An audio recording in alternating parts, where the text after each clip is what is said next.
করছে এই মুহূর্তে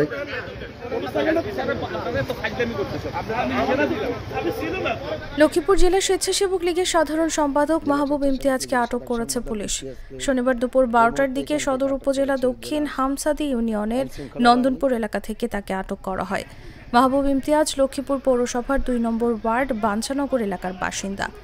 জানা গেছে, সদর উপজেলার দক্ষিণ হামসাদি ইউনিয়ন পরিষদ সহ 5 ইউনিয়নের নির্বাচনের ভোট গ্রহণ হবে। নির্বাচনী এলাকায় আইনশৃঙ্খলা নিয়ন্ত্রণে রাখতে প্রশাসন সহ আইনশৃঙ্খলা বাহিনীর সদস্যরা মহড়া দেয়।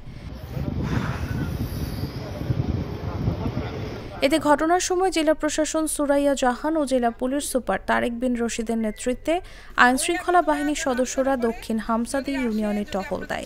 যেহেতু আপনাদের এলাকা আপনারা ভালো জানেন, চেনেন, আমাদেরকে জানাবেন, ঠিক আছে? জাল ভোট, বহিরাগত লোকজন, এগুলো দেখলে কিন্তু আমরা আইনের আওতায় নিয়ে আসবো। আমাদের আনসার থাকবে, পুলিশ থাকবে, বিজিবি থাকবে, র্যাব থাকবে, ম্যাজিস্ট্রেটরা থাকবে, জুডিশিয়াল ম্যাজিস্ট্রেটরা থাকবে। সুতরাং কোনো সমস্যা নাই, কোনো অসুবিধা হলে আমাদের জানাবেন, ভোট হবে সুষ্ঠু।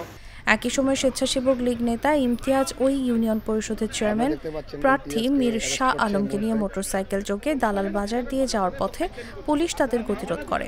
বহিরাগত হওয়ায় পুলিশ ঘটনার সময় ইমতিয়াজকে আটক করে। সদর মডেল থানার ভারপ্রাপ্ত কর্মকর্তা মোহাম্মদ সাইফুদ্দিন আনোয়ার বলেন, এসপি স্যারের নির্দেশে ইমতিয়াজকে আটক করা হয়েছে, তবে আটকের নির্দিষ্ট কারণ জানাতে পারেননি তিনি।